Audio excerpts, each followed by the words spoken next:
Salut les Mummy Cool, j'espère que vous allez bien. Aujourd'hui, j'avais envie de vous poster une vidéo dans laquelle je vous parle de mes craintes et de mes appréhensions en vue de l'arrivée de bébé 2 parce que je me rends compte qu'en fait, j'en ai plein et que j'en avais pas conscience. Que ce soit son premier enfant, son deuxième enfant, son 10e enfant, je pense que quoi qu'il arrive, l'arrivée d'un bébé, c'est un chamboulement et je crois que c'est forcément, même si on... Alors moi je suis dans le cas où j'ai déjà eu un enfant. Pour le coup, pour ma première, je crois que je me rendais pas compte des appréhensions, c'est-à-dire que pour moi c'était tellement nouveau que je savais tellement pas à quoi m'attendre que du coup je me disais je vais prendre les choses comme elles viendront. J'ai pas eu peur de l'accouchement par exemple, là aujourd'hui, alors en plus il se trouve que mon premier accouchement s'est très bien passé, donc aujourd'hui encore je n'ai pas peur de l'accouchement, vraiment pas. Mais maintenant, oui, maintenant que j'ai déjà un enfant dans ma vie, je me rends compte que j'ai beaucoup plus de crainte à l'arrivée d'un deuxième. Par exemple, j'ai peur de plus assez m'occuper de la grande, par exemple, de la négliger, de plus être aussi présente, de plus être autant à son écoute, de plus être aussi disponible pour elle. Je pense que c'est obligatoire à partir du moment où on a 2 enfants, on ne divise pas son amour, mais on est forcément obligé de partager son temps. Et surtout avec un nouveau-né, alors pour notre chance, elle est grande, elle est autonome, elle participe à l'arrivée du bébé énormément, donc elle a tout à fait conscience de ce qui se passe, elle est heureuse d'avoir un petit frère, heureuse d'être grande sœur et tout ça. Donc je pense que de ce point de vue-là, ça devrait bien se passer. Mais quand même, elle a toujours eu, ça va faire, au mois de septembre, ça fera 4 ans qu'elle avait eu ses parents que pour elle toute seule. Et je pense que c'est pas forcément évident pour un enfant de gérer ce cap-là. Et donc j'ai effectivement peur de plus être assez disponible pour elle, de peut-être pas être assez à son écoute parce qu'accaparée par un nourrisson, et justement de manquer peut-être des passages où elle serait dans une forme de mal-être, où elle aurait davantage besoin de je ne sais quoi, de temps, d'écoute, de trucs.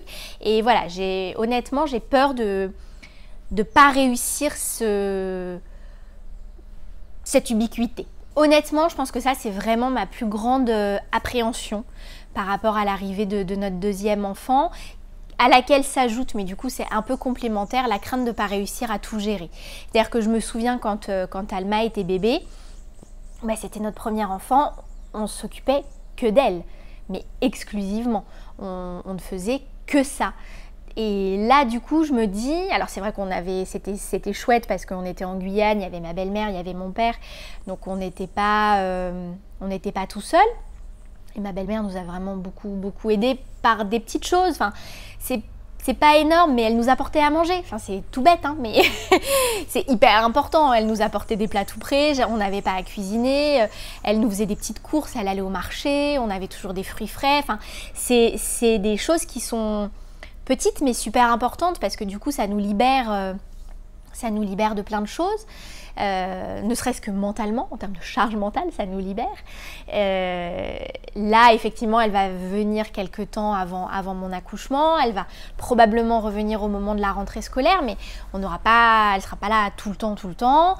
Notre famille est loin de manière générale. Donc, j'ai peur que on n'arrive pas à tout gérer, à tout... Moi, j'aimerais bien reprendre une activité professionnelle assez rapidement, de préférence un peu plus soutenue. Donc, ça veut dire aussi qu'il va falloir que je m'occupe de ça. Le papa, il bosse toujours énormément. Donc, je me dis, mais comment est-ce qu'on va faire? Parce que, évidemment, comme pour la première, j'ai pas envie de négliger mes enfants et j'ai pas envie qu'ils passent leur journée à être gardés par d'autres personnes. Évidemment. Dans l'ensemble, j'ai vraiment peur d'être submergée par ce tsunami que représente l'arrivée d'un bébé, tout en ayant une autre vie déjà établie. Parce qu'avoir un bébé qui arrive dans une vie à 2, oui, c'est un chamboulement, mais je sais pas, c'était quand même pas super compliqué. Alors que là, on est 3 et on est 3 avec une petite personne. Donc ouais, je me demande si on va pas en avoir jusque-là. Et du coup, très clairement, je crains de ne pas survivre à la fatigue. C'est-à-dire que depuis la naissance de notre fille, j'ai l'impression de n'avoir jamais récupéré. Donc là, avec un deuxième, les nuits, les machins, les trucs, je me dis, mais Alexandra, comment physiquement vas-tu faire? Enfin, j'ai encore le métabolisme d'une adolescente de 14 ans. Je peux dormir 12 heures par jour. Je ne sais pas comment je vais faire.